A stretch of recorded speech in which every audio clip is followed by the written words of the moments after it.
1 Giovanni, capitolo 2. Cristo ci ha meritato perdono. Figliolini miei, vi scrivo tutte queste cose perché non carissimo rindo il peccato. Se uno cara rindo il peccato, potremmo sempre contare ancora a Gesù Cristo, che è l'uomo giusto. Isso è quello che ha gerefenne, non suo padre. Isso si è sacrificato per ottenere a noi il perdono. E tutti i peccati nostri, non sono solo peccati nostri, ma pure quelli di tutto il mondo. La seconda condizione. Guarda i comandamenti. Se mettiamo in pratica i comandamenti di Dio, noi potremo avere la certezza di conoscere Dio.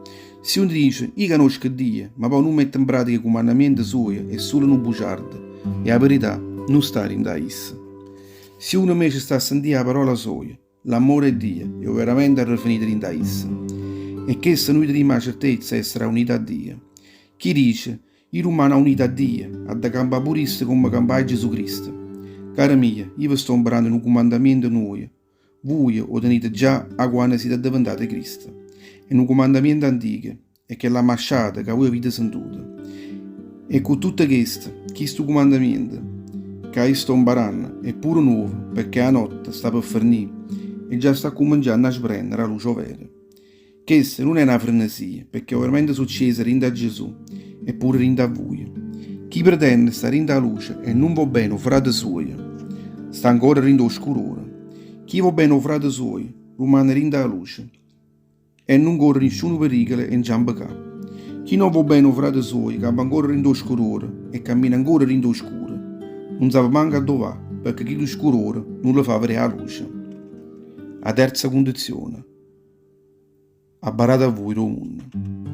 Scrivo a voi, figli miei, perché i peccati vostri sono stati perdonati per mezzo nome Gesù. Scrivo a voi, Padre, che avete conosciuto chi che esiste sin al principio, Gesù Cristo. Scrivo a voi, giovani, voi avete abbangiuto diavolo. A voi, creature, i ricchi, voi avete conosciuto Padre. A voi, Padre, i ricchi, voi conoscete chi che esiste sin al principio.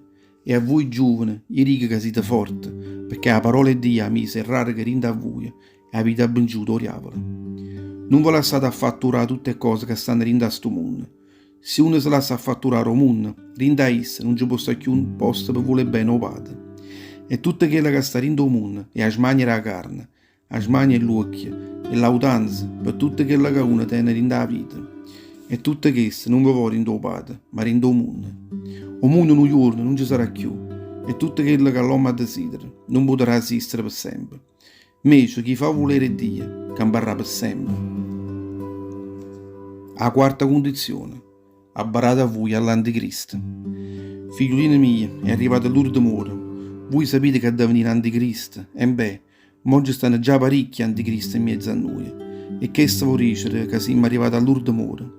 Prima loro stavano insieme con noi, ma non erano veramente re nostri. Se loro fossero stati veri re nostri, sarebbero rimasti insieme con noi.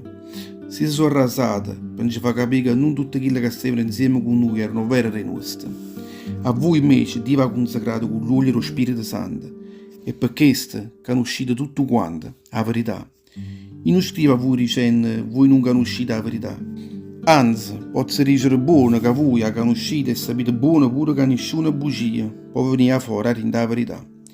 Sapete pure che è un bugiardo, l'anticristo, e chi che dice che Gesù non è il Cristo. Chi dice così, a noi non solo figlio, ma pure il padre. Perché chi a noi è figlio, sta arrasato pure il padre. Chi conosce il figlio è unito pure con il padre. Voi stivatevi in cuore vostro che la parola del Signore, che avete inteso, zino primo giorno.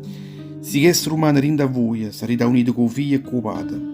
E questa è la promessa che ha già fatto Gesù Cristo. La vita eterna. Io vi giù parlare di tutto quello che vanno ingannare, ma lo Spirito Santo che voi avete avuto a Gesù Cristo rimane buono radicato rinde a voi. E proprio per questo non vi serve nessuno master, perché lo Spirito Santo è il master vostro che fa imparare ogni cosa. Chi si fa imparare la verità e non la bugia. Voi rimanete per questo uniti a Gesù, come state lezionati a voi. E mo, figliolini miei, rimanete uniti a Gesù Cristo. A così, quando essa verrà, noi potremo stare innanzi a essa, che è capaizzata, e non ci piglieremo scuorna innanzi a essa. Voi sapete buono che Gesù Cristo fa sempre quello che vuole Padre suo. E proprio per questo, ognuno che fa volere Dio è diventato o figlio di Dio.